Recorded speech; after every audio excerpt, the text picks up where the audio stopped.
The Senate will come to order. I ask everyone to please rise and recite the Pledge of Allegiance. I pledge allegiance to the flag of the United States of America and to the republic for which it stands, one nation, under God, indivisible, with liberty and justice for all. The Reverend Philip Sayrain of Christ Assembly Lutheran Church on Staten Island, New York, will deliver today's invocation. Reverend.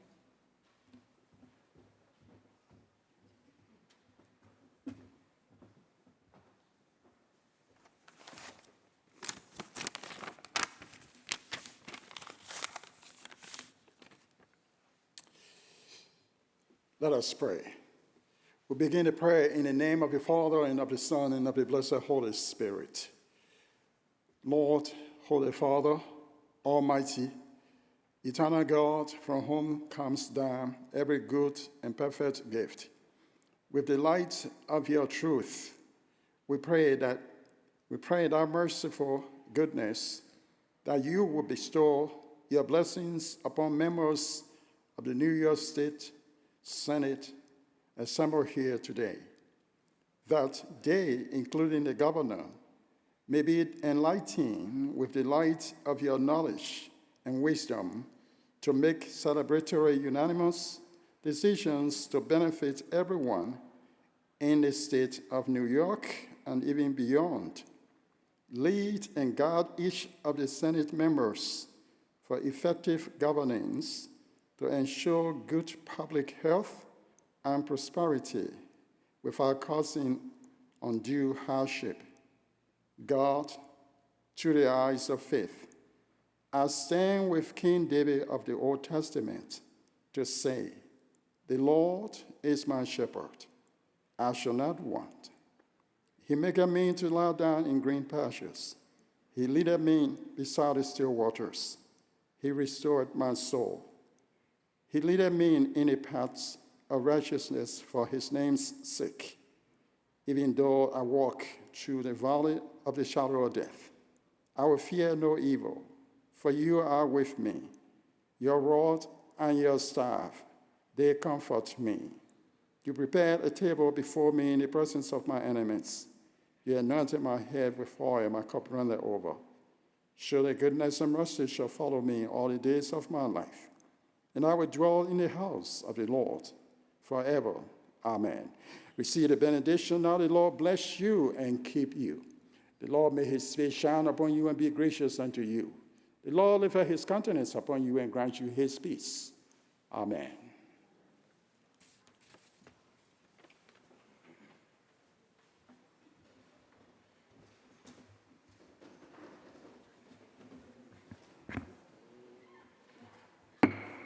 Reading of the Journal. In Senate Tuesday, May 13, 2025, the Senate may pursuant to adjournment. The Journal of Monday, May 12, 2025 is read and approved. On motion, the Senate adjourn. Without objection, the Journal stands approved as read. Presentations of petitions, messages from the Assembly. The Secretary will read. Senators Scarcella Stanton moves to discharge from the Committee on Veterans, Homeland Security, and Military Affairs. Assembly Bill number 4751A is substituted for the identical Senate Bill 2623A, third reading calendar 741. Senator Kruger moves to discharge from the Committee on Insurance. Assembly Bill number 3795 is substituted for the identical Senate Bill 698, third reading calendar 919. So ordered.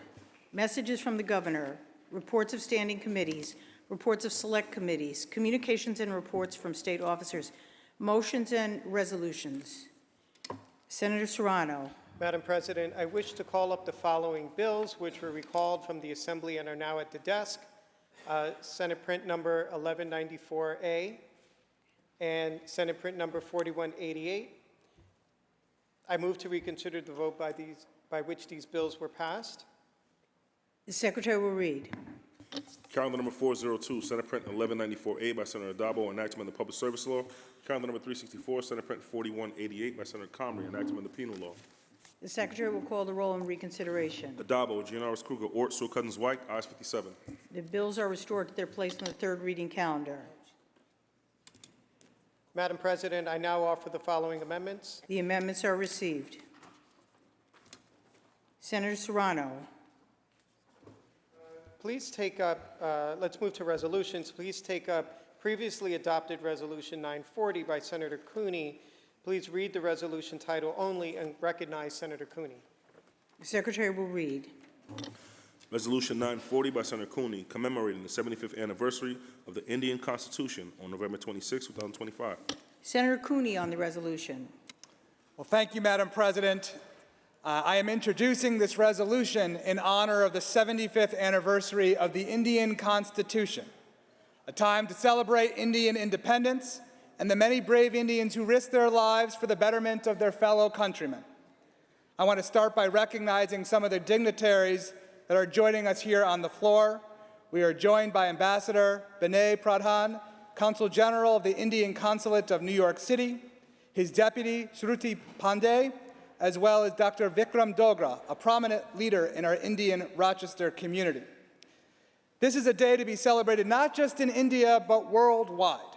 Across the globe, Indians are making lasting impacts in their communities. This is an opportunity to join together, to celebrate and reflect on our shared history, culture, and heritage. For nearly 200 years, India was controlled by the British Empire. But due to the perseverance of our people and the leadership of figures like Gandhi, a decades-long struggle for independence finally culminated in the Indian independence and the adoption of the Constitution on November 25, 1949.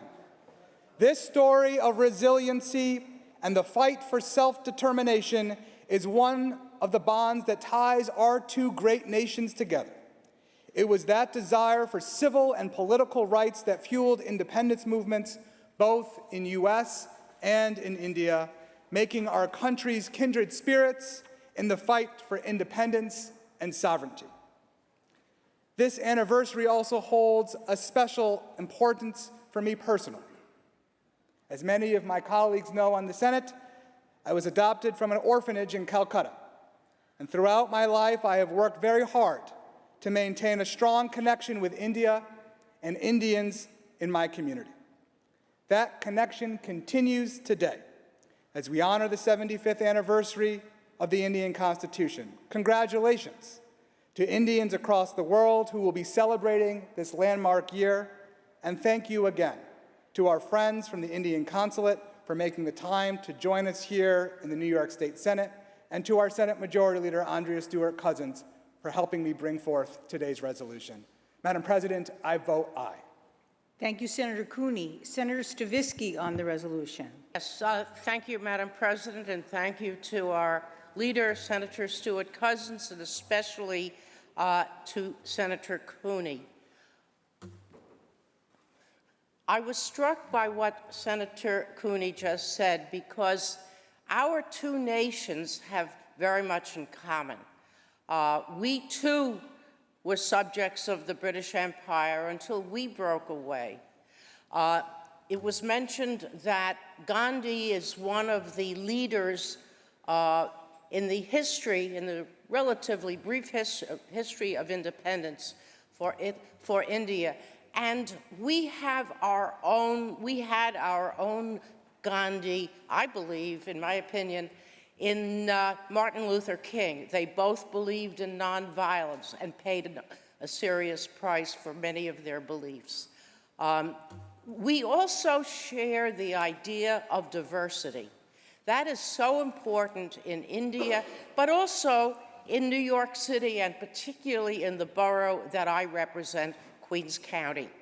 I had the honor of meeting the Consul General last summer at the home of a mutual friend of ours in Jamaica States.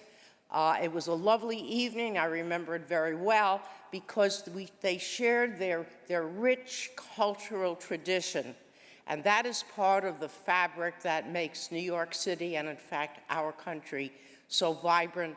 And we face together the problems, but also our common bond. So I welcome our friends from the Consul General's office, from India, and from the Rochester community, and I hope that you have a productive day. Thank you, Madam President. Thank you, Senator Stavisky. Senator Liu on the resolution. Madam President, I join Senator Stavisky in thanking Senators Cooney on this important resolution. This is the 75th anniversary of the independence.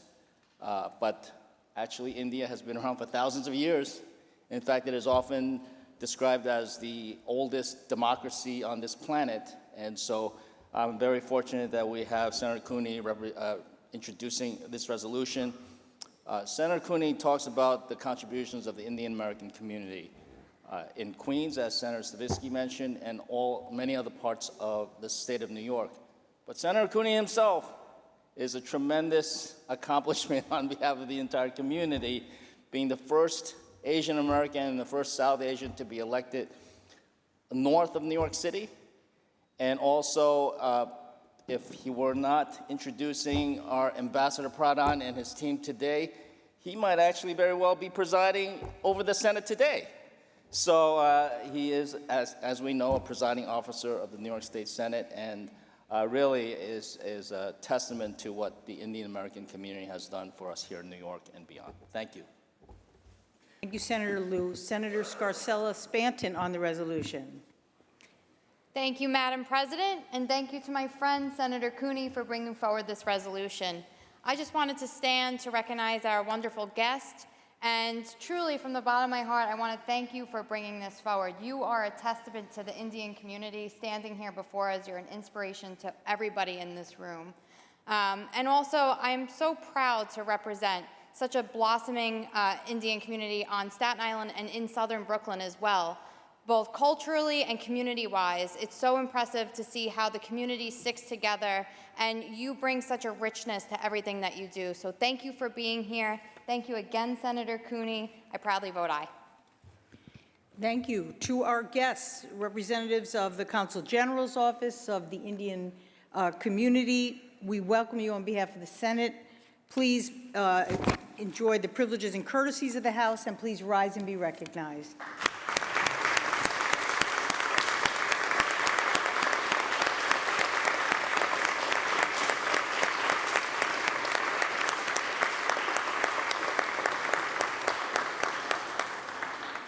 The resolution was previously adopted on May 13th. Senator Serrano. Thank you. Please take up previously adopted Resolution 958 by Senator Liu. Read the resolution title only and recognize Senator Liu. The Secretary will read. Resolution 958 by Senator Liu, welcoming the descendants of the Chinese American Transcontinental Railroad workers to the legislative chambers in Albany, New York on May 14, 2025, and recognizing their families' vast contributions to the state of New York. Senator Liu on the resolution. Thank you, Madam President, and thank you very much for entertaining this resolution. Today is the 156th anniversary of the completion of the United States Transcontinental Railroad. Most of us have learned, it's one of the very few items that are taught in public schools, that Chinese immigrant laborers were instrumental in completing this railroad that then spurred over a century of economic growth and prosperity to this entire country from coast to coast. But what, until relatively recently, was not known was how much Chinese American immigrants actually contributed to this effort. In fact, if you look at the official photos of the ceremony that was conducted once the railroad was actually connected, the final connection, there was not a single Chinese face or Asian face in that photo. Thankfully, a few years ago, one of our famed photographers who succumbed to COVID, but nonetheless leaves a long legacy behind, Corky Lee, he reenacted that completion of the Transcontinental Railroad, and this time it's historically accurate, where most of the people in the photo are descendants of the actual laborers who completed the railroad for our nation. And so this speaks to the importance of the contributions of Chinese immigrants to the United States. It also speaks to the need to properly teach American history, of which this was an incredible milestone. And so I just wanted to bring this resolution to my colleagues here and also take a chance to recognize some of the people who have joined us in the gallery. First and foremost, Joseph Luo, who is a fifth-generation descendant of a worker who worked on the railroad. Thank you, Mr. Joseph Luo. And also, Yi Hui Rong, the president and the chairman of the American Association of Cantonese, Kevin Liu, president of the MTA Chinese Association, Liu Chun-jun, the president of the Caojing Association of America, Dr. Tim Law, founder of Chinese American Social Services, Michael Wu, president of the Hoi Sun Anfun Singmo School Alumni Association, Michael Huang of the Zhanjiang Association of America, and Joy He and Kaylee Xu, student leaders who helped collect over 1,000 petition signatures across the state of New York for this resolution. Madam President, please recognize them, and thank you very much for this privilege. Thank you, Senator Liu. Senator Chan on the resolution. Thank you, Madam President. I want to thank Senator Liu for bringing forth this resolution. You know, it seems like lately a lot of these resolutions has something to do with me, and I kind of feel like Forrest Gump. So let's talk about the Chinese laborer in the Transcontinental Railroad. They're called coolie laborers. And the word coolie in Chinese practically means like shanghaied, hijacked, kidnapped. It's also known in China as selling the piggy. And coincidentally, it's very meaningful to us in my district because a lot of folks up here are from my district. And especially to me too, because I am a direct descendant of one of these coolie laborers. My great-grandfather was here in America building the railroads. Tell you a little story. Most of the coolie laborers came from a province in China, a region called Taishan. That's where a lot of my constituents are from, Taishan, and that's where my ancestors are from, Taishan. So a lot of us are descendants of these Taishanese people, and Taishan was the #1 feeder region of coolie laborers to the United States in the 1800s. Some of my distant cousins still live in Idaho and California today, as well as Wyoming. When people talk about coolie laborers and the railroads, they often think of California, they think about the gold rush. Nobody ever talks about the Union Pacific in Wyoming, Council Bluffs. But today I want to tell a little story about a place in wild Wyoming territory called Rock Springs. On September 2nd, 1885, happened the Rock Springs Chinese Massacre, where angry white men, Finnish to be exact, from Finland, took up their Winchester repeating rifles and they slaughtered Chinese people.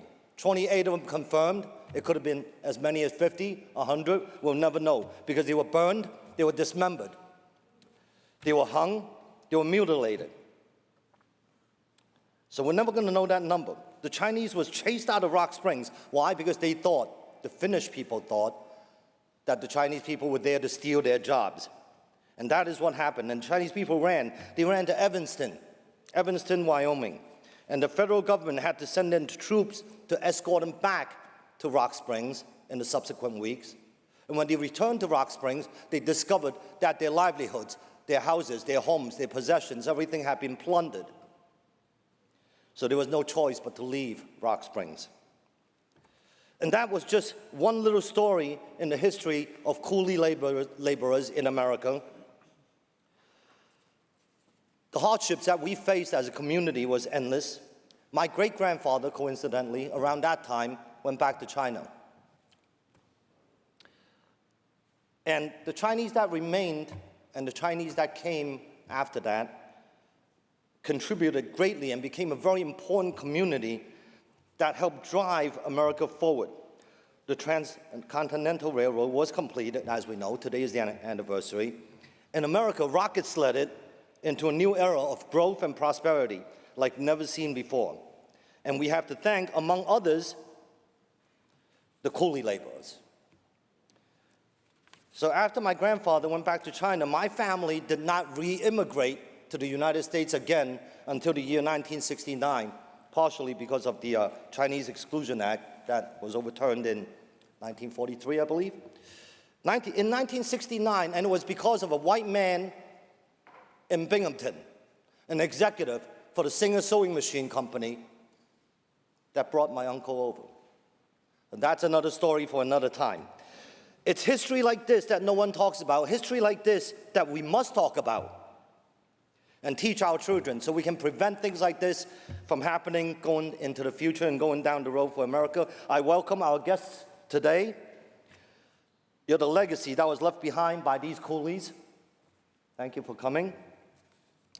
The Transcontinental Railroad, ladies and gentlemen, could not have been built, and you continue to help make America great. And that's all I have to say about that, Madam President. Thank you, Senator Chan. Thank you very much. Senator May on the resolution. Thank you, Madam President. I want to thank Senator Liu and Senator Chan for their remarks and for this resolution. And I want to welcome the students from my district, as well as Tai Shaw from my district too, and all of you who are here. I honor you and the legacy you have left, your families have left on this country. I have talked a few times in this chamber about my grandparents who were American historians who, after the Civil Rights Act was passed, the state of California was looking for a textbook for 8th graders that dealt with the entirety of American history that included people who had been excluded from our history books in the past. And they wrote about, not just about the railway workers who had come from China, but about what happened afterwards. Just about 13 years after the railroad was completed, the United States Congress passed the Chinese Exclusion Act, which said that new Chinese could not immigrate to the United States, and that those who were here, if they were not born here, they could not be naturalized and become citizens. And a lot of those people who had worked on the railroads and worked in the gold mines and done a lot of the really hard labor in this country went back to China because they didn't feel welcome here. In the state of California, where a lot of Chinese and Japanese immigrants settled, they passed laws preventing them from owning property. They required them to go to segregated schools. It was not ours was not a country that was welcoming or willing to recognize this incredible contribution that your ancestors made to shaping our entire country and the economy of this continent. And so it was shameful then. The textbook my grandparents wrote in the 60s became the target of a lot of death threats, and parents pulled their kids out of class so they didn't have to learn about this kind of inclusive history. I feel like we're going through a similar period right now where inclusive history is being censored in this country. I think it's so important that we have resolutions like this, that we tell these stories, and that we honor you all for everything you bring to this country. So thank you for being here, and I vote aye. Thank you, Senator May. To our guests representing the Chinese American community, the contributions of this community to the completion of the railroad and beyond, we welcome you on behalf of the Senate. We hope you enjoy the privileges and courtesies of the House. Please rise and be recognized.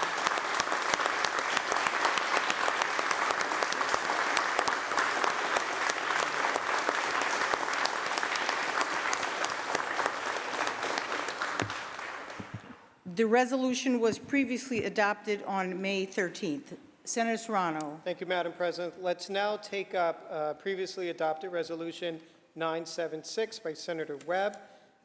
Please read that resolution title only and recognize Senator Webb. The Secretary will read.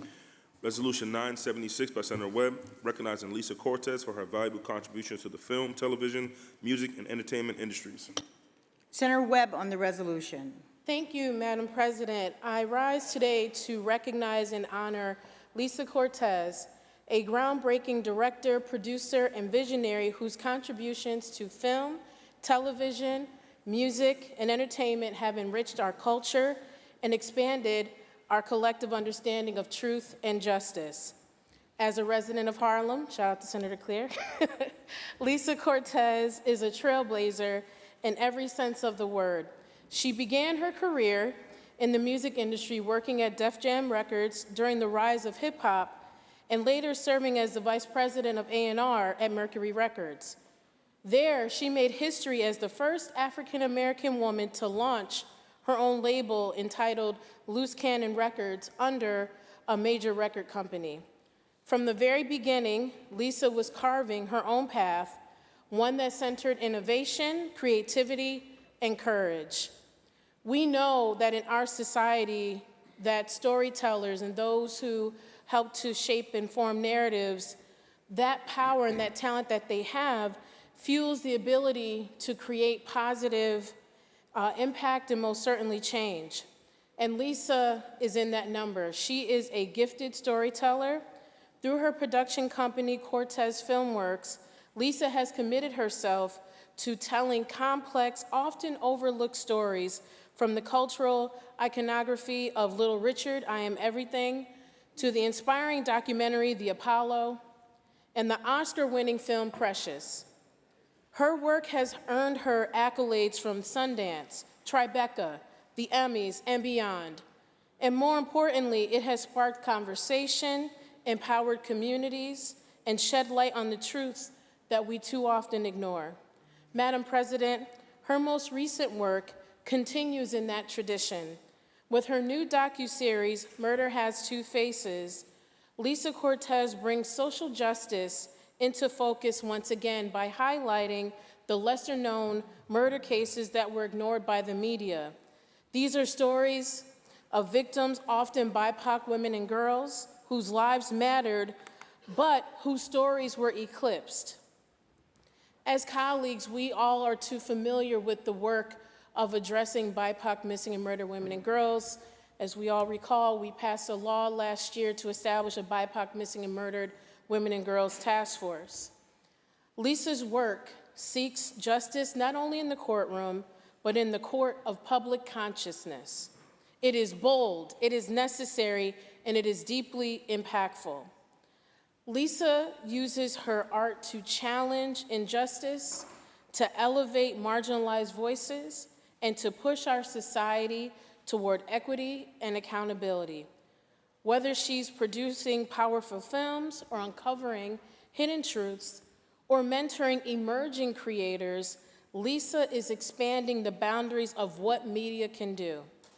Lisa, we thank you for your brilliance, your talent, your vision, your bravery, and your unyielding dedication to telling the stories that need to be told, for creating a space for those who are far too often rendered voiceless. I proudly vote aye on this important resolution, and I encourage my colleagues to do the same. Thank you. Thank you, Senator Webb. To our guest, Ms. Lisa Cortez, we welcome you on behalf of the Senate. We extend you the privileges and courtesies of the House. Thank you for your work. Please rise and be recognized.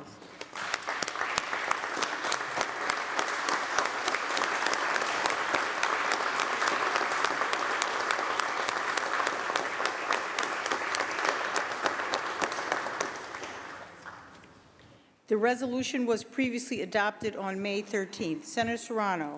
Thank you, Madam President. Let's now take up previously adopted Resolution 985 by Senator Sean Ryan. Please read that resolution title only. Ryan. The Secretary will read. Resolution 985 by Senator Sean Ryan, commemorating the 3-year anniversary of the shooting at Tops Friendly Markets in Buffalo, New York on May 14, 2025, and honoring the victims, survivors, families, and community at large in wake of this devastating tragedy. Senator Ryan on the resolution. Thank you, Madam President. Today's the 3-year anniversary of one of the darkest days in Buffalo's history.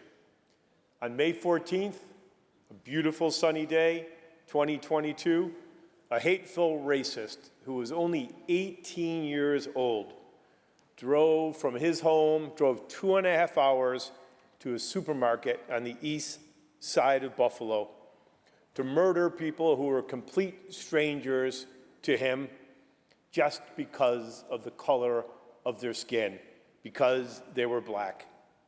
10 lives were stolen that day.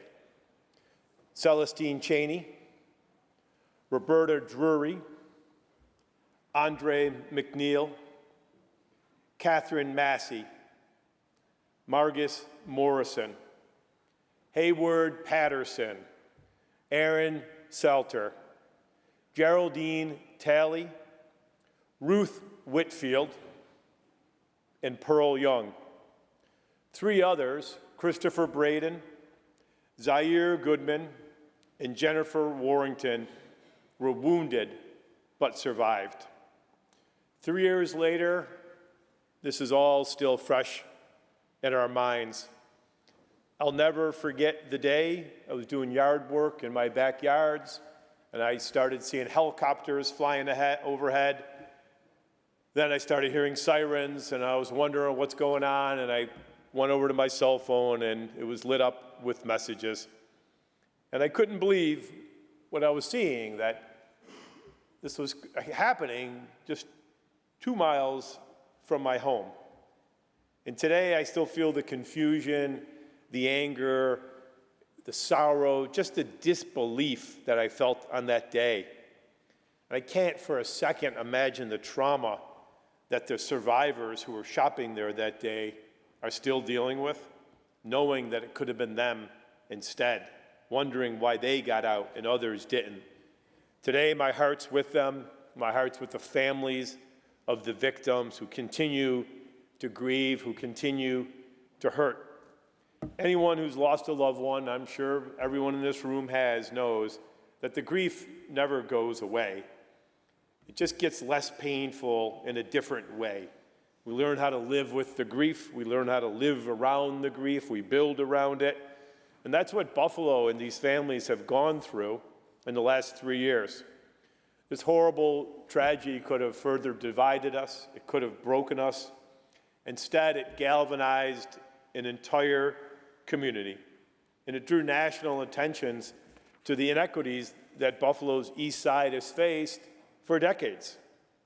The people of the East Side are descendants of the Great Migration, people who left the South to hoping for freedom, but they met the northern version of Jim Crow: redlining, disinvestment, housing discrimination, employment discrimination, banking discrimination, and much more.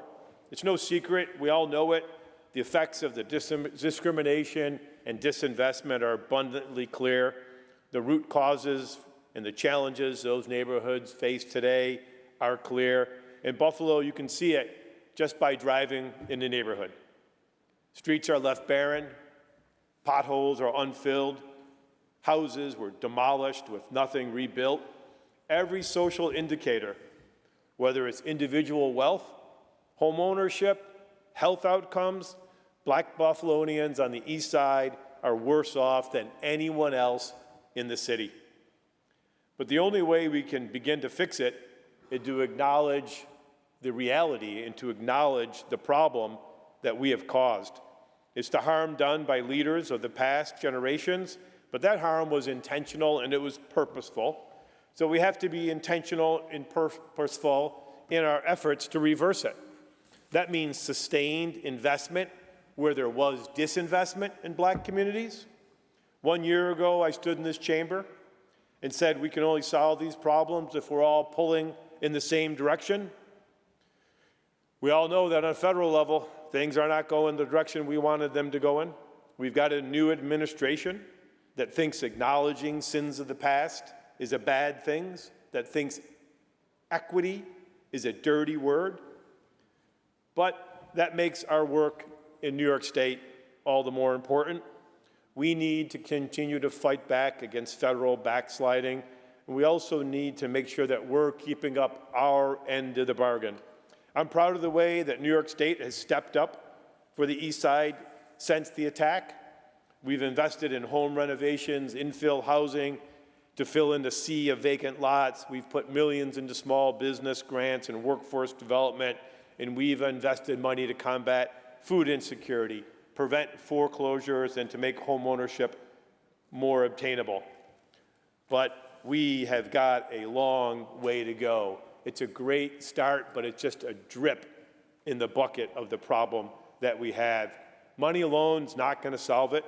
We need to make sure we're investing in it properly. We need to make sure we listen to the community to get guidance from the community.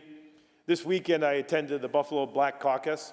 It's an annual event that was organized after 5/14 by Buffalo Councilwoman Zanetta Everhart, whose son was shot that day.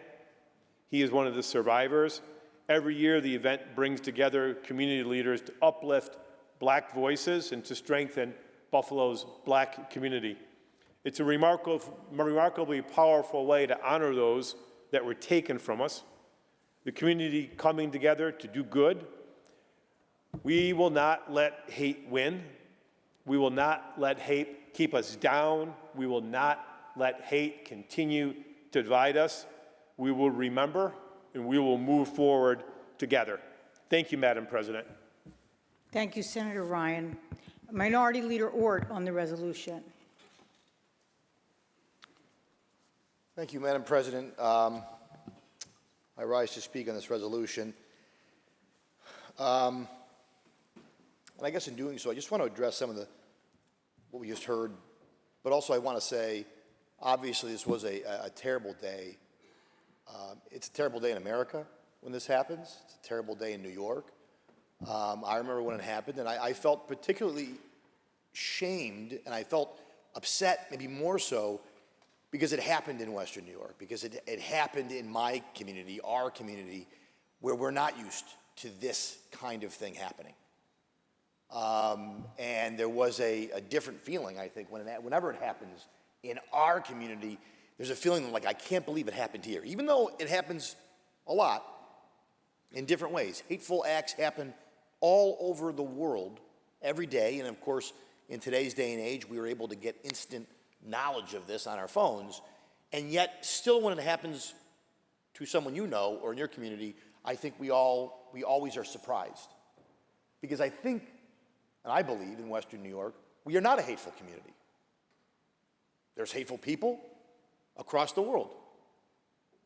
But I think my shock is because most of the people I know are not hateful people. In fact, I think Western New York, as someone who's grown up there, is a very loving community, and what we lack sometimes in affluence and financial resources, I can promise you we make up in other ways and in support for our fellow neighbor. The city of good neighbors is often a moniker that is tossed around in Buffalo and in Western New York. And of course, it wasn't a Western New Yorker that perpetrated this. And it was someone, an evil person, someone who did an evil act, a racist person, a hateful person. And you know what? Sadly, there's people like him walking around the globe of all different backgrounds who have that hateful feeling in them. And it manifests in this horrible way. They cost people their lives because they were shopping in a grocery store. As Senator Ryan mentioned, that community, I was there shortly after the shooting because the grocery store was closed, and that was really the only grocery store in that neighborhood. And so a lot of folks were there handing out food, making sure that they had hot meals, making sure they had some level of grocery goods to keep them sustained until the store could reopen. But I think sometimes, and maybe it's natural, we as logical people, I think as good people, we try to understand how something like this could happen. And so it's natural to think, how can we prevent it? What can we do to make sure that it doesn't happen in the future? And that's a natural thing, and it's a good thing, and as elected leaders, I think we should always try to think in that vein. But sometimes in doing that, and this is a minor or a small difference, but I think it has a big impact, it's also easy to miss what happened. There are a lot of things that we debate in this chamber and around the state, things that are important. We talk about lifting communities out of poverty. It shouldn't take 10 people getting shot to do that. We talk about that anyways, and we do talk about it, and we do make those attempts, and we have policy discussions and debates on that.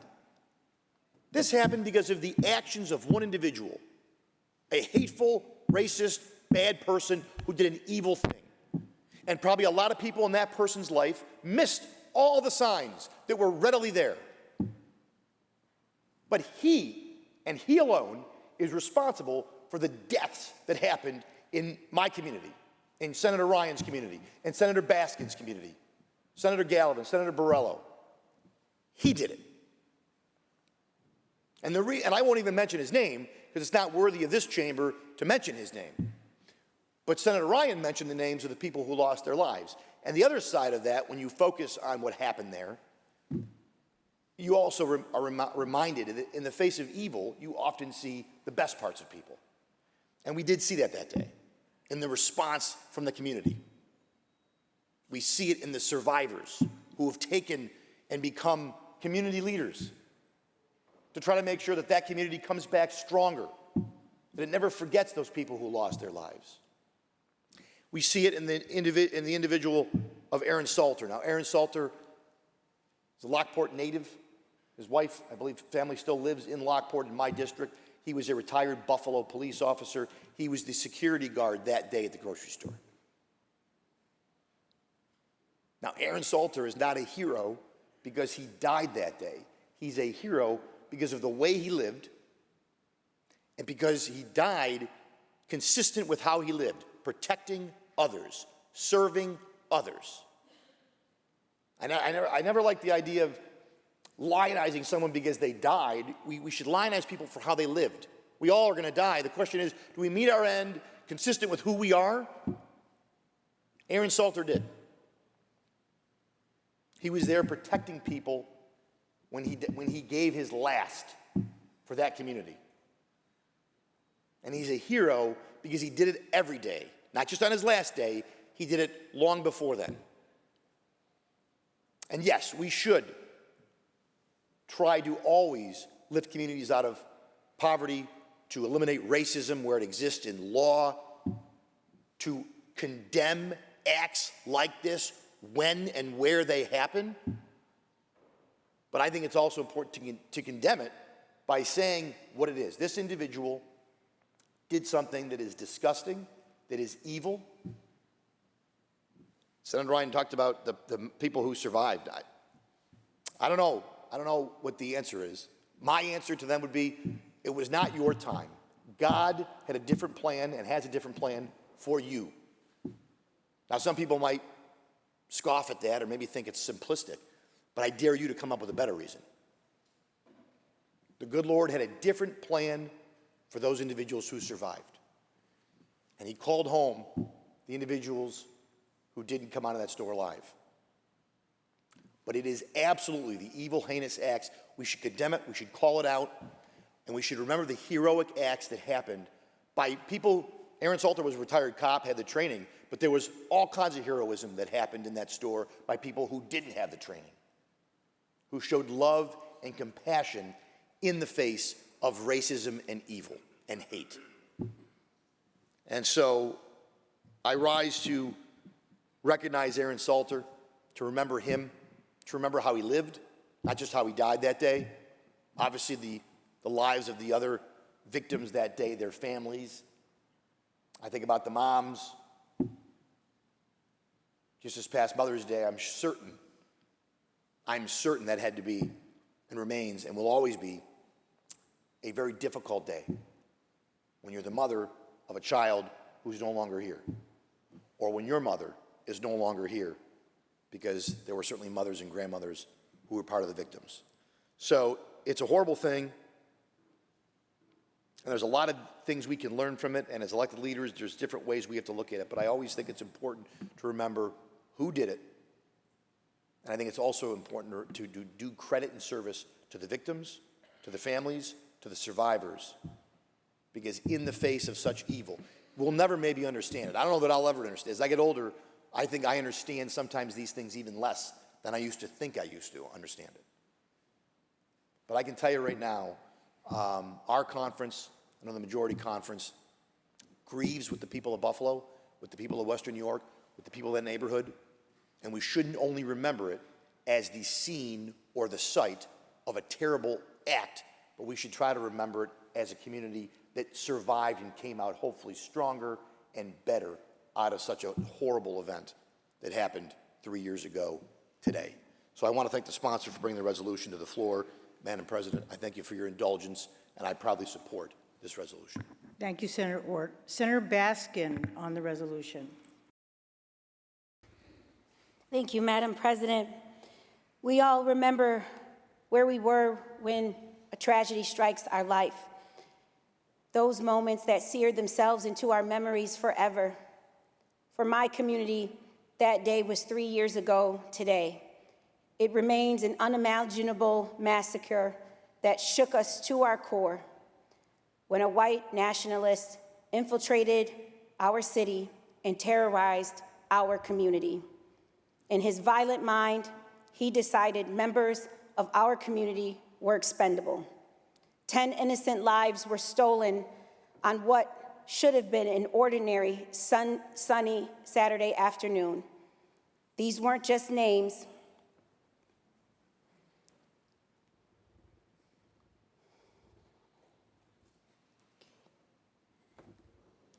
These weren't just names. These were parents. These were grandparents.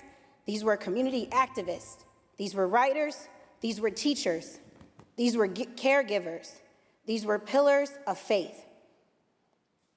They were the heart of our community, ripped away in an act of pure hatred meant to intimidate and divide us. As I wrestle with my own grief and anger, one that kept haunting me, the shooter chose because what he saw was our vulnerability. This racist murderer didn't just stumble onto our neighborhood. He drove more than 2 hours to deliberately target us. He didn't know the rich history of Jefferson Avenue, once the proud home of the Buffalo Bills, or the resilience of our community. But what he did know, what he could see, was the result of decades of systemic neglect and disinvestment. A community stripped of resources, starved of opportunity, infrastructure crumbling from intentional neglect, policies that denied families mortgages and businesses funding. He didn't know the history behind those decisions. He could see the consequences. A community left to fight against all odds, a community left exposed. And he exploded that vulnerability with devastating cruelty. But the truth is, our community, my community, we are not just victims, we are survivors. Through education, through meaningful legislation, and through unrelenting determination, this community will endure. We honor those lives that were stolen from us by demanding better, whether it's through congregations in our churches, through the classrooms, through the workplace, or through any public space. Voices that call out racism must hate and must not be silenced or should not be erased from our history. We cannot allow ourselves to believe that the fight is over or that the work here is done. The dark cloud of systemic racism and hate still looms over us, threatening to strike again if we let our guard down. So let us stay vigilant, and let us stay united, and above all, let us fight, not just for those that we lost, but for our sanity, for our dignity, for our lives, and for the kind of community that we desire, a community where no one else will ever have to endure what we have endured for these last 3 years. Madam President, as I look up at some young women from the city of Buffalo who are here with us today in these chambers on May 14th, young Black leaders from the Confident Girl Mentoring Group, I can't help but have an honest moment of transparency about May 14th.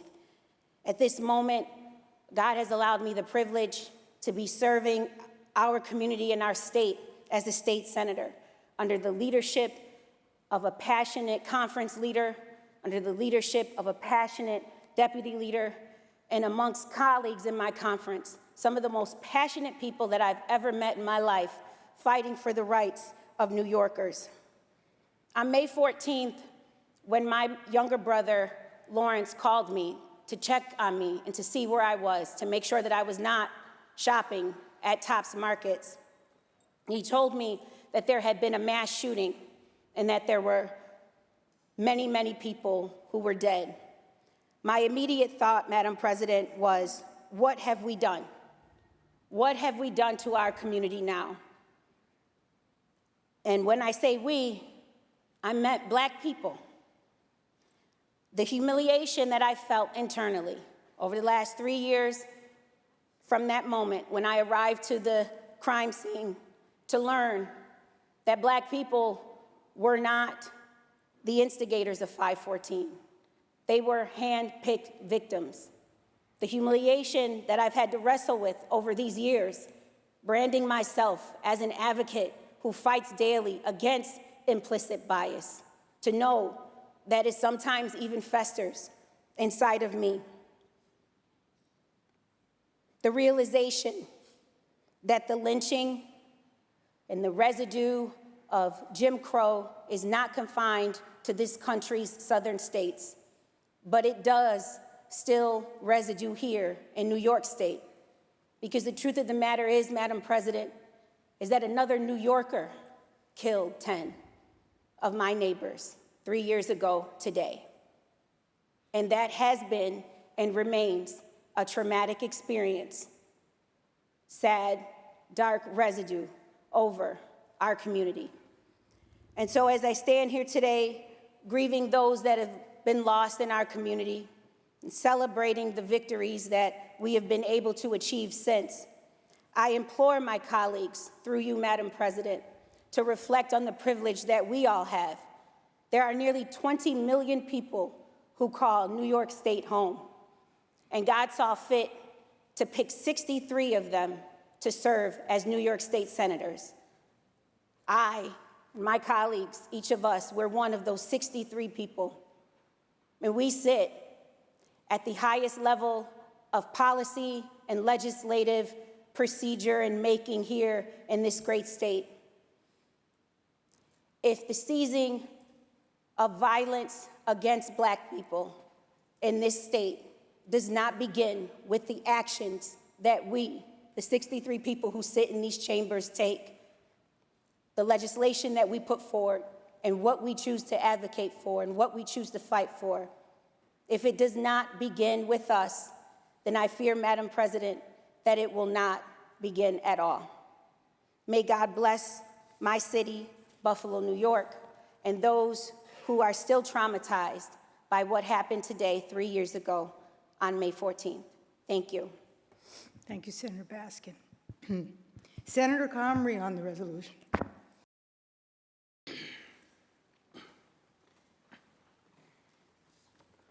Thank you, Madam President. I rise today with a heavy heart to speak on this resolution, one that commemorates lives taken far too soon in a senseless act of hate and violence. I want to thank Senator Ryan for making sure this resolution came to the floor again on this 3rd anniversary of this tragedy, to honor the memory of the innocent individuals who were murdered and injured at the Tops Friendly Market in Buffalo on May 14th, 2022. There were mothers, fathers, grandparents, neighbors, pillars of the East Buffalo community, people simply going about their day on a Saturday afternoon. Their lives mattered, their stories matter, and their absence is deeply felt by loved ones. The Buffalo community and New Yorkers from all over this state. This was not just a mass shooting, it was a racially motivated act of domestic terrorism. We know the shooter targeted this community because it's predominantly Black. This was hatred weaponized, fueled by white supremacist ideology that has no place in our state or our nation.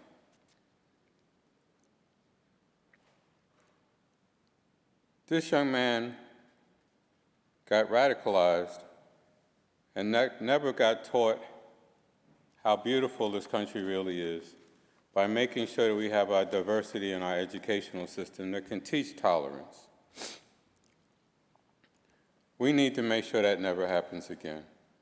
We need to make sure that tolerance is taught in all of our schools, that our young people understand the beauty and culture of all of our nationalities that make up residents of New York State, so that they would never want to target and become radicalized like this person was. I'm proud to be a member of this body, though, where I can unequivocally state we all have zero tolerance for hate, racism, and will continue to stand up against that. We must call this evil what it is, but we must not look away, but act. While this act sought to divide, the aftermath showed the true strength of Buffalo and of New York. Neighbors helping neighbors, people of all backgrounds coming together in grief and solidarity. We as lawmakers have a responsibility not to mourn, but to act, to pass legislation that addresses hate crimes, gun violence, and the disinformation that breeds this sort of extremism, to make sure our schools teach tolerance, teach real American history and not just a minute of what history is. Remind people that New York State was one of the states that really made sure that we had an opportunity for people to thrive, and recognize all of our nationalities that come to live in this state, so that we can make sure that every child in this state understands and becomes tolerant and not become radicalized. We must also continue to work with the family members and continue to fight to ensure that the Buffalo area gets all the resources it needs, especially in the light of the fact that there had been disinvestment in that area. I also want to recognize our governor, former Buffalo Mayor Brian Brown, our former colleague in the Senate, Tim Kennedy, along with the families of those lost and injured and other community stakeholders for working to create the 514 Memorial Commission to honor the lives and legacies of those that were lost and a community impacted by this tragedy. We cannot grow numb to these tragedies. Each time we say never again, we must follow up on it with action, rooted in compassion, rooted in justice. In closing, Madam President, again, I want to thank Senator Ryan and our leader, Andrea Stewart-Cousins, for making sure this resolution comes before us every year, and urge this body to not just pass this resolution as a formality, but as a heartfelt gesture of remembrance, solidarity, and commitment. Let this resolution stand as a promise that we will never forget, we will never stop working towards a New York free from hate. Thank you, Madam President. Thank you, Senator Comrie. Senator Bailey on the resolution. Thank you, Madam President. Thank you, Senator Ryan and Senator Baskin, the Western New York delegation, for being strong, Buffalo strong. 3 years ago, we all remember where we were, it was Saturday. And, and there just became a cascade of text messages, alerts, tweets, notifications that something unspeakable had happened. And I was stunned, I was saddened, I was shocked. Then a heavy weight came over me once I realized why it happened. Being black in America. I wouldn't be anything else, Madam President. But being black in America can have you killed walking down the street, can have you killed in a grocery store, for no other reason than you being black. It wasn't because these people had been negative individuals in the community. It wasn't because they had beef between each other. It wasn't because there were personal problems. It was because they were black. And it's okay to say that. It's because they were black. No other reason. A white supremacist decided to look that up, and he looked up other communities too. Could have been any of our districts. He chose, the coward chose black people. I do think that it is incumbent upon us in this chamber to do more. We can talk about all the statutory construction and we can debate policy. Gil Scott-Heron said the revolution will not be televised. The resolution should be more televised, Madam President. What do I mean by that? It is one of the only times in this chamber when we have collegial exchanges sometimes. It is one of the only times in this chamber when we get to laugh and joke with each other. And the outside world gets to see that the 63 of us don't hate each other. So you shouldn't hate each other either. The resolution shall be televised, Madam President. It has to be. Because they need to know that Jack Martins and Jamal Bailey talk about the Mets. They need to know that. They need to know that there are relationships outside of the parties that we represent. They need to know that.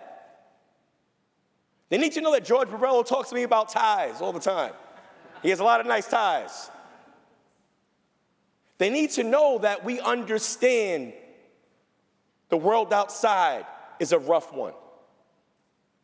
And I do believe that despite some of our differences policy-wise, there's not a person in this chamber that harbors that hate, that harbors any kind of hate. But we have to do more to deprogram our constituents. You said it was just one person. It was just one coward, yes. But that coward learned that nonsense from somewhere. And he wasn't told it was nonsense. He wasn't told that, no, these folks aren't here to hurt you. He wasn't told that these folks are just as productive as you are. He wasn't told that. It's probably met with a wink and a nod or a smile and a grin and said, go about your way. You're not hurting us. We have to do better. Senator Baskin said it, summed it up perfectly. God gave us, the 63 of us, 0.0000000000001% of the population of 20 million to represent them.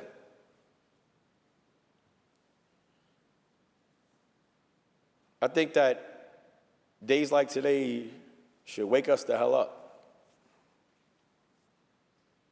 about who we are to each other. And as I close, Madam President, I just want us never to forget those who lost their lives and their families who live with the trauma every single day. You should know that your loved ones may have been lost, but their lives were not lost in vain. We never met them, but we love them, Madam President. We love their spirits and their souls. And we just hope that eventually never again actually means never again. Thank you, Madam President. Thank you, Senator Bailey. The resolution was previously adopted on May 13th. Senator Serrano. At the request of the sponsors, the resolutions are open for co-sponsorship. The resolutions are open for co-sponsorship. Should you choose not to be a co-sponsor on the resolution, please notify the desk. Senator Serrano. Thank you. Madam President, on page 64, I offer the following amendments to Calendar 944, Senate Print Number 4879A. I ask that this bill retain its place on third reading calendar. The amendments are received, and the bill will retain its place on the third reading calendar. And I'd like to call up Print Number 2627, recalled from the Assembly, which is now at the desk.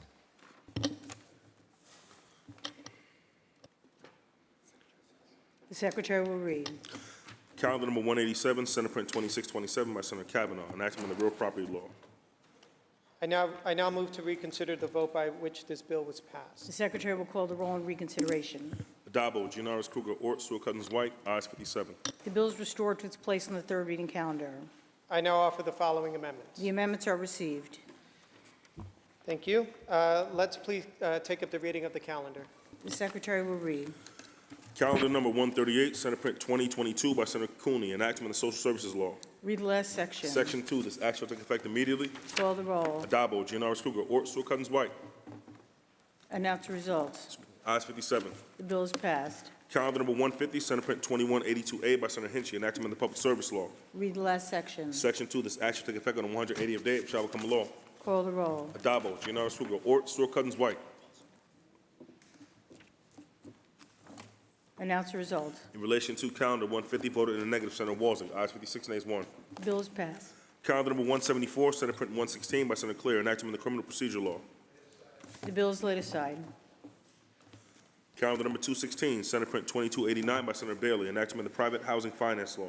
Read the last section. Section 2, this act shall take effect immediately. Call the roll. Adabo, Ginaris Kruger, Ort, Stewart-Cousins, White. Announce the result. Ayes 57. The bill is passed. Calendar number 247, Senate Print 2304 by Senator Kruger, enactment of the legislative law. Read the last section. Section 2, this act shall take effect immediately. Call the roll. Adabo, Ginaris Kruger, Ort, Stewart-Cousins, White.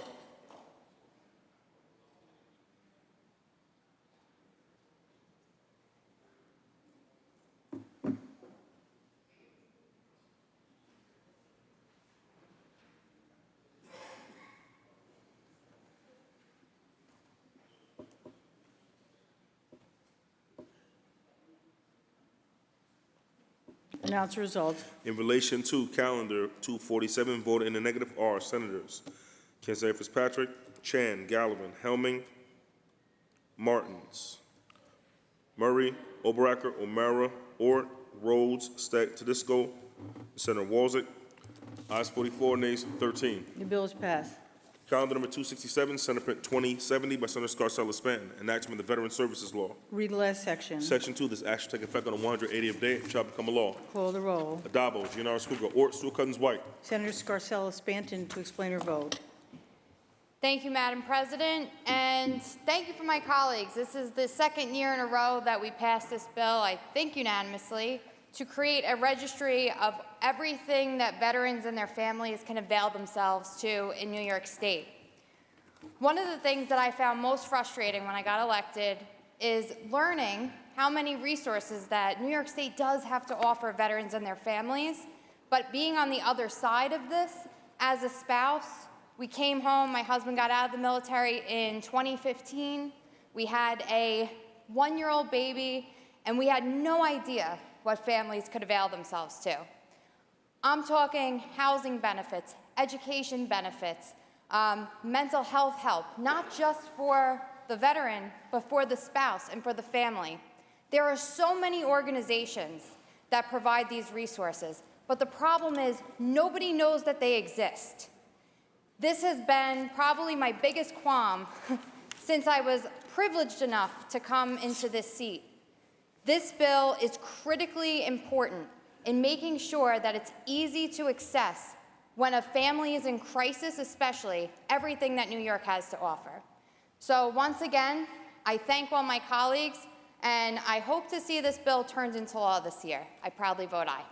Senator Scarcella Stanton to be recorded in the affirmative. Announce the result. Ayes 57. The bill is passed. Calendar number 341, Senate Print 3247 by Senator Cooney, enactment of the Public Authorities Law. Bill is laid aside. Calendar number 405, Senate Print 2253 by Senator Comrie, enactment of amend the Public Service Law. The bill is laid aside. Calendar number 556, Senate Print 1218 by Senator Bailey, enact to amend the Executive Law. Read the last section. Section 3, this act shall take effect on the 90th day, it shall become a law. Call the roll. Adabo, Ginaris Kruger, Ort, Stewart-Cousins, White.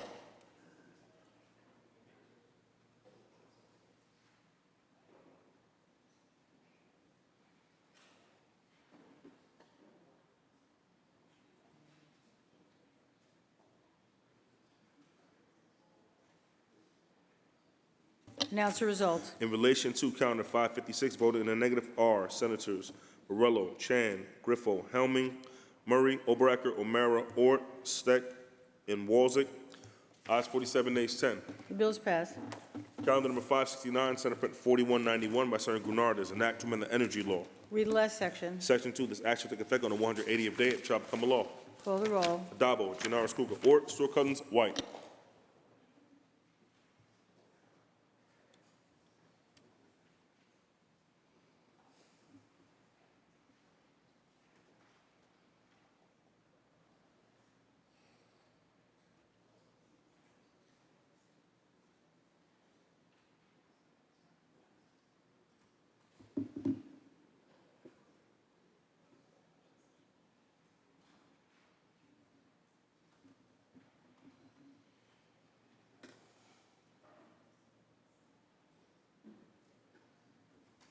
Announce the results. In relation to calendar 569, those senators voting in the negative are Senators Borrello, Bino, Kinsey Fitzpatrick, Chan, Gallivan, Griffo, Helming, Lanza, Martins, Matera, Murray, Oberacker, O'Mara, Ort, Rhodes, Rollinson, C. Ryan, Steck, Tedisco, Walzick, and Weber. Ayes 36, nays 21. The bill is passed. Calendar number 574, Senate Print 1741 by Senator Martinez, an act to amend the Agriculture and Markets Law. Read the last section. Section 2, this act shall take effect immediately. Call the roll. Adabo, Gennaro Kruger, Ort, Stewart Cousins, White. Announce the result. Ayes 57. The bill is passed. Calendar number 731, Senate Print 181 by Senator Prasad, an act to amend the Social Services Law. Read the last section. Section 2, this act shall take effect immediately. Call the roll. Adabo, Gennaro Kruger, Ort, Stewart Cousins, White. Announce the result. Ayes 57. The bill is passed. Calendar number 741, Assembly number 4751A by Assemblymember Raj Kumar, an act to amend the Veteran Services Law. Read the last section. Section 2, this act shall take effect immediately. Call the roll. Adabo, Gennaro Kruger, Ort, Stewart Cousins, White. Announce the result. Ayes 57. The bill is passed. Calendar number 919, Senate Print Assembly number 3795 by Assemblymember Weber, an act to amend the Insurance Law. Read the last section. Section 3, this act shall take effect on the 30th day, it shall become a law. Call the roll. Adabo, Gennaro Kruger, Ort, Stewart Cousins, White. Announce the result. Ayes 57. The bill is passed. Calendar number 928, Senate Print 955 by Senator Kavanaugh, an act to amend the Multiple Dwelling Law. Read the last section. Section 4, this act shall take effect on the 180th day, it shall become a law. Call the roll. Adabo, Gennaro Kruger, Ort, Stewart Cousins, White.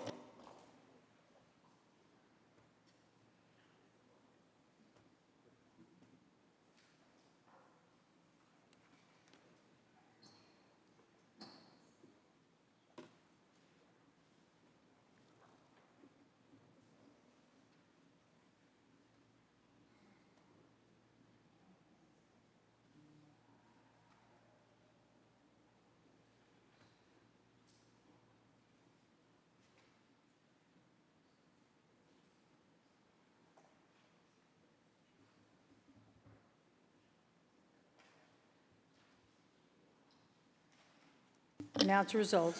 In relation to calendar 928, voted in the negative are Senators Borrello, Kinsey Fitzpatrick, Chan, Gallivan, Griffo, Helming, Lanza, Martins, Matera, Murray, O'Mara, Ort, Palumbo, Rhodes, Rollinson, Skoufis, Steck, Tedisco, Walzick, and Weber. Ayes 37, nays 20. Bill is passed. Calendar number 940, Senate Print 1314 by Senator Gurnardez, an act to amend the General Business Law. Read the last section. Section 2, this act shall take effect on the 60th day, it shall become a law. Call the roll. Adabo, Gennaro Kruger, Ort, Stewart Cousins, White.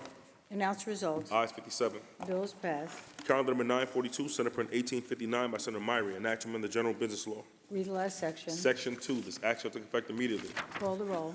Adabo, Gennaro Kruger, Ort, Stewart Cousins, White.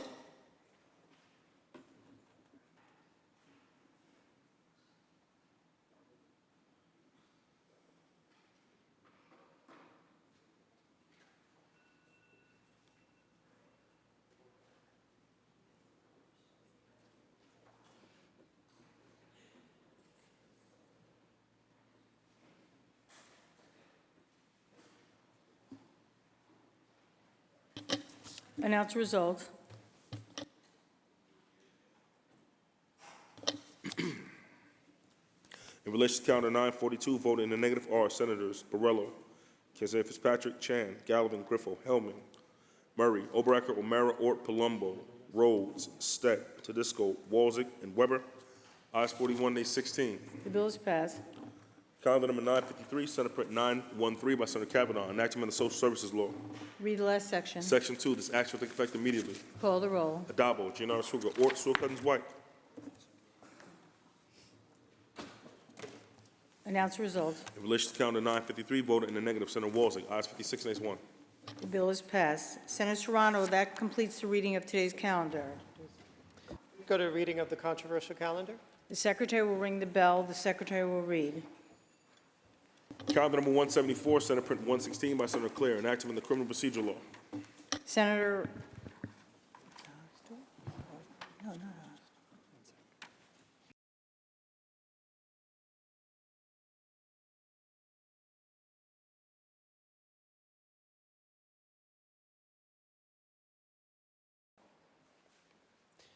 Madam President, can we begin with calendar 341? The secretary will read. Calendar number 341, Senate Print 3247 by Senator Cooney, enactment of the Public Authorities Law. Senator Lanza, why do you rise? Madam President, I believe there's an amendment at the desk. I waive the reading of that amendment and ask that you recognize Senator Canzoneri Fitzpatrick. Thank you, Senator Lanza. Upon review of the amendment, according with Rule 6, Section 4B, I rule it non-germane and out of order. Accordingly, Madam President, I appeal the ruling of the chair and ask that Senator Canzoneri Fitzpatrick be heard on that appeal. The appeal has been made and recognizing Senator Canzoneri Fitzpatrick may be heard. Thank you, Madam President. I rise today because the amendment is germane to the bill in chief, because the amendment repeals the state's electric vehicle mandate, and the bill in chief deals with electric vehicle charging stations. This amendment would repeal the state's unrealistic electric vehicle mandate and give choice back to the consumers. The state is far behind its electric vehicle mandate. Electric vehicles currently make up about 10% of car sales statewide, well behind the 2026 mandate requiring that 35% of the sales be electric vehicles. Under the current EV mandate, 100% of car sales must be EV by 2035. Based on the availability and current sales, it's very unlikely that we will reach that goal. That is why just yesterday, Vermont's governor announced that they are pausing their electric vehicle mandate, which followed an announcement by the governor of Maryland just last month to delay the enforcement of their EV mandate. Because of these mandates, people won't have the ability to choose the kind of vehicle they can afford and that they feel is best for their family.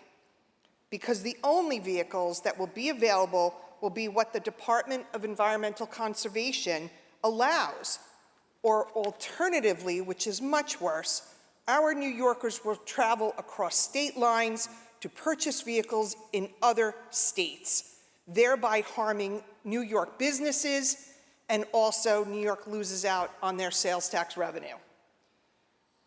Another downside of the electric vehicle mandate is the fact that electric vehicles are more expensive than gas-powered vehicles. In 2023, the average price of an electric vehicle was about $12,000 more than the average price of a gas-powered vehicle. Repealing the EV mandate will ensure New York is a more affordable place to live, something that we all spoke about in this chamber extensively during the recent budget process. For New Yorkers who want to have an electric vehicle or a hybrid vehicle, if that choice works for them, I think that's great. I myself drive a hybrid, and I love the savings that I have at the gas pump. However, if I were to be required to purchase an electric vehicle, I would not be able to drive to Virginia to pick up my daughter from college in one trip. Many, if not most, electric vehicles don't have the range to make it that far, and I am not aware of any that have the range for the return trip. That would mean I'd need to stop and charge at least once, if not multiple times. And I hope that and I don't even know if there's a place for me to do so when I need it. Therefore, I ask that my colleagues join me in voting to pass this amendment to give consumers back the right to choose which vehicle is best for them. Thank you, Madam President. I want to remind the House that the vote is on the procedures of the House and the ruling of the chair. Those in favor of overruling the chair signify by saying aye. Show of hands. A show of hands has been requested and so ordered. Announce the results. Ayes 21. The ruling of the chair stands and the bill in chief is before the House. Read the last section. Section 2, this act shall take effect on the same date and in the same manner as a chapter of 618 of the law of 2024. Call the roll. Adabo, Giannaris Kruger, Ort, Sewell-Cuttins White.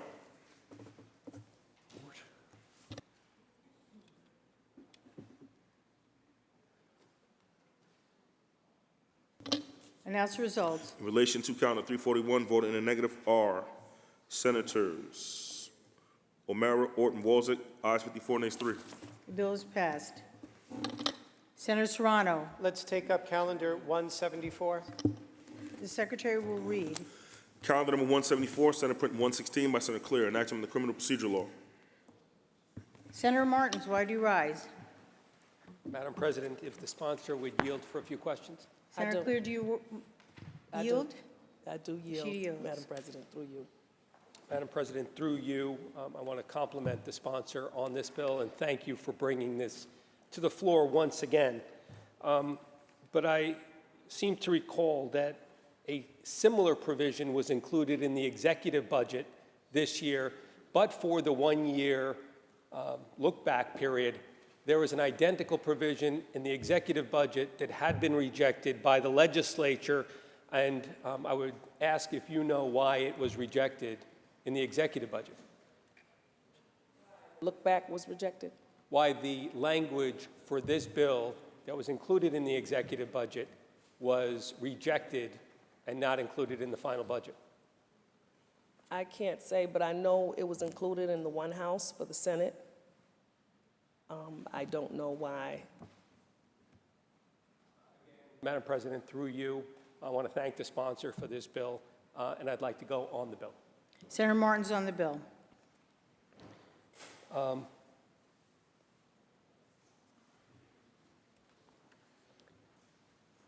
This bill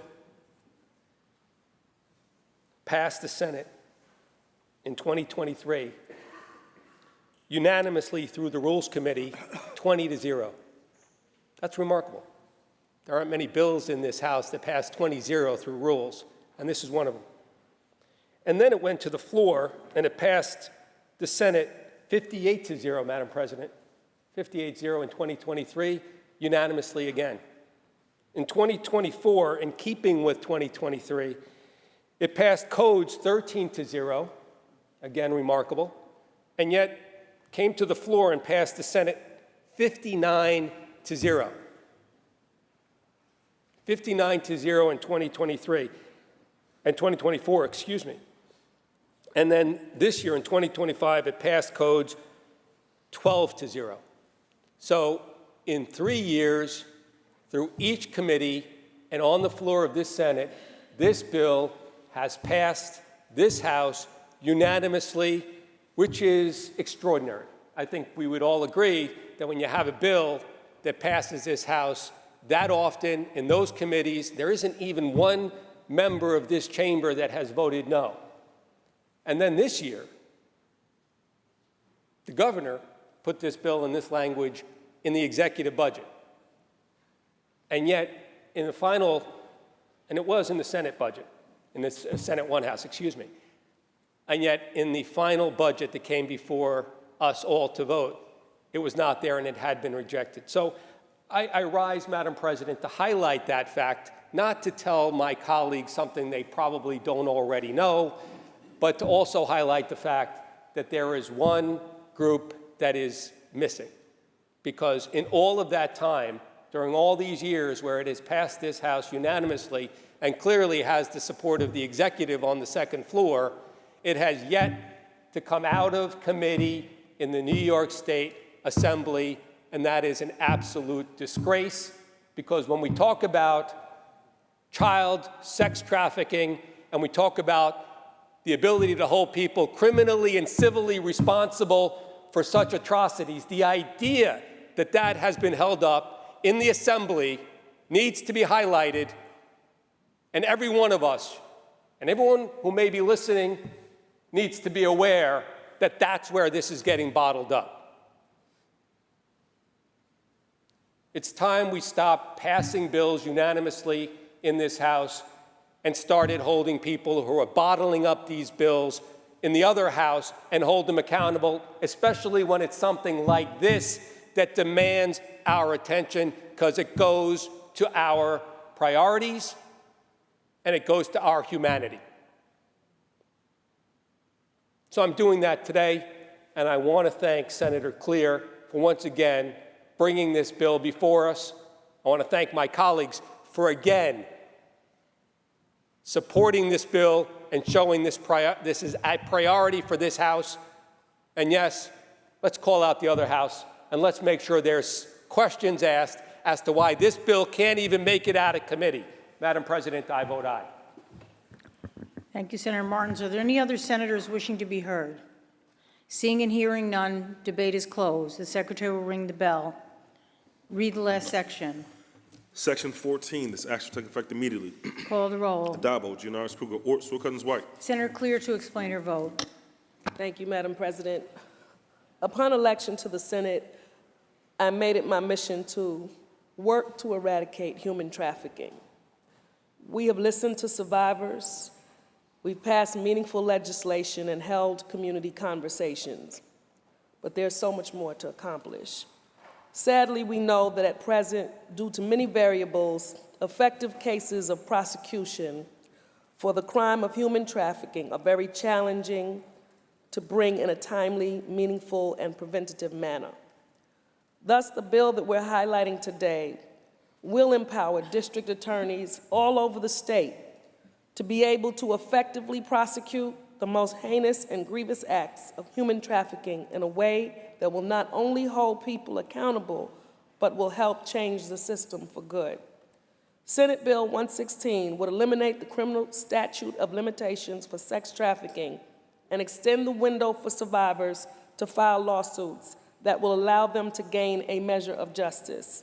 Many thanks to this Senate body, which has always stood up for survivors and supported this bill. 2025 is the year to make it law. I vote aye and encourage you all to do the same. Thank you. Senator Clear to be recorded in the affirmative. Announce the results. Ayes 57. The bill is passed. Calendar number 405, Senate Print 2253 by Senator Comrie, enactment of the Public Service Law. Senator Martins, why do you rise? Madam President, I was hoping the sponsor would yield for just a few questions. Senator Comrie, do you yield? No. Okay, Madam President, on the bill. Yes, The I senator yield. yields. Senator, thank you. Madam President, through you, Senator, did the Public Service Commission ask for this bill? Bill was through you, Madam President. This bill was requested by many advocates and homeowners that are dealing with the fact that they can never understand their rates, and that they had been petitioning the Public Service Commission to try to come up with a standard and a set of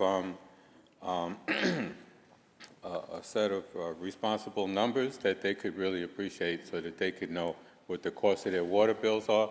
Unfortunately, throughout the state, there's a wide array of costs for a water bill for the same amount of water from different municipalities. So this bill is simply to ask the Public Service Commission to develop a formula, to publish that formulas, how those rates are done, so that the communities can know exactly what they're paying for. Thank you, Senator. Madam President, through you, if the senator would continue to yield. You continue to yield? Yes, I Senator yields. The Public Service Commission doesn't have jurisdiction over authorities or municipalities or districts, but over private utilities, power authorities, private utilities, and including water.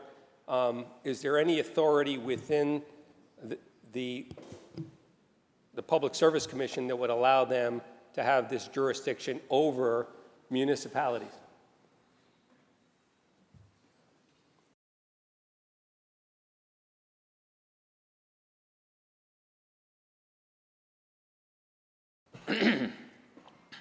This is not to try to establish authority or autonomy over municipalities. This is simply to collect information or public information. This bill would direct them to develop a formula for the calculation of a residential water cost index and publish a report on every qualifying waterworks corporation's respective residential water cost index.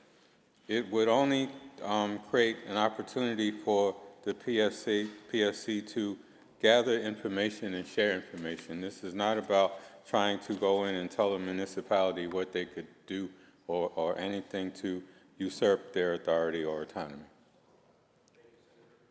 President, on the bill. Senator Martins on the bill. I want to thank Senator Comrie because I do think that this is a worthy goal for us, that we have a metric by which we can compare the cost of water.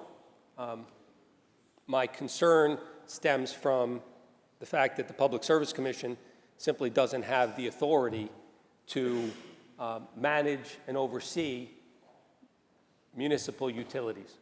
They don't have authority over the New York Power Authority. They don't have authority over the Long Island Power Authority. They don't have authority over our water districts and water authorities, and they never have.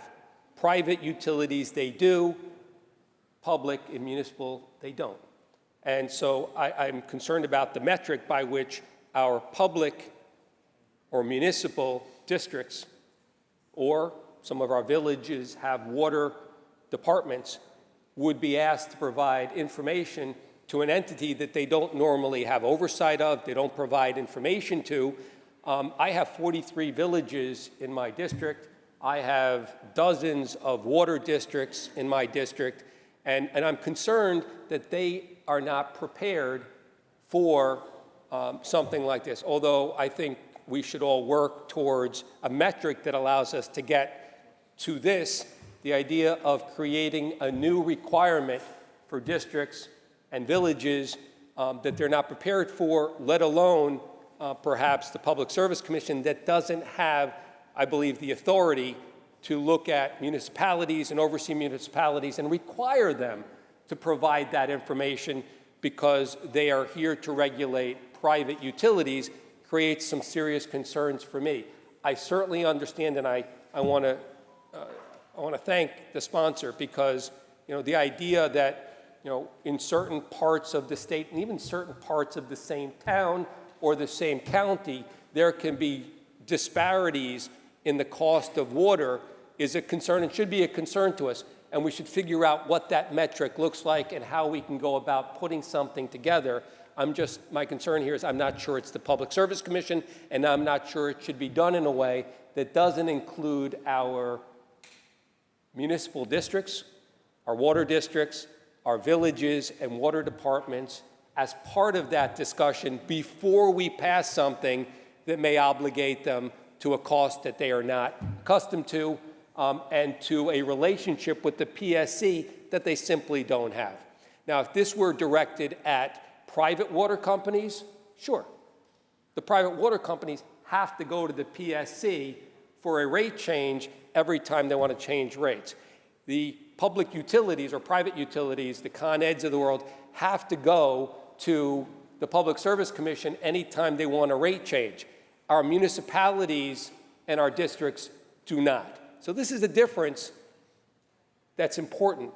And so before we move with a piece of legislation like this that may have unintended consequence and may add burdens to districts that don't have the ability to meet them, let's have a conversation, let's include them in the conversation, let's assess the cost of this, and let's figure out how we get this done. Thank you, Madam President. Thank you to the sponsor as well. Thank you, Senator Martins. Are there any other senators wishing to be heard? Seeing and hearing none, debate is closed. The secretary will ring the bell. Read the last section. Section 3, this action will take effect immediately. Call the roll. Adabo, Giannaris Kruger, Ort, Sue Cousins White.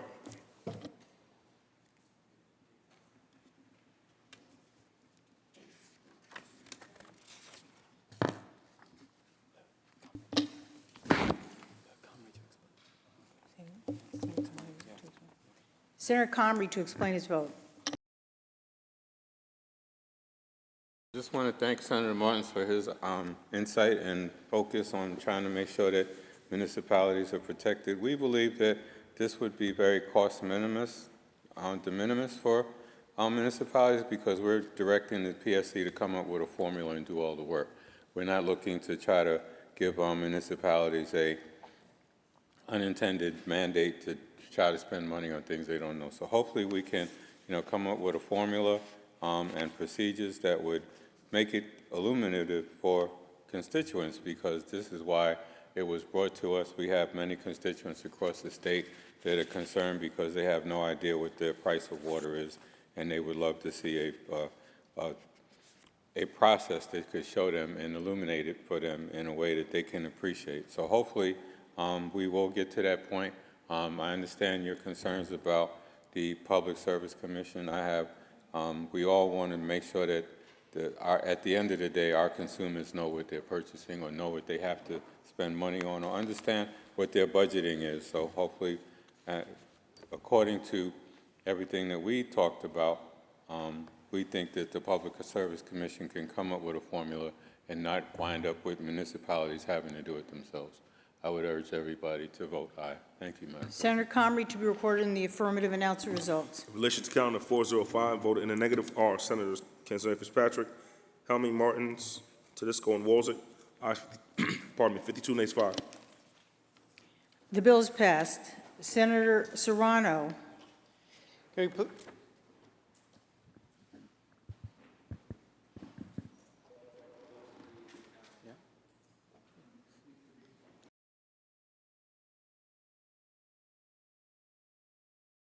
Thank you. That completes the reading of the calendar. Thank you, my colleagues. President, can we go back to motions? On page 25, I offer the following amendments to calendar number 379, Senate Bill 1692. I ask that said bill retain its place on third reading calendar. The amendments are received and the bill will retain its place on the third reading calendar. Senator Serrano. Is there any further business at the desk? There is no further business at the desk. I move to adjourn until tomorrow, Thursday, May 15th at 11 a.m. On motion, the Senate stands adjourned until Thursday, May 15th at 11 a.m.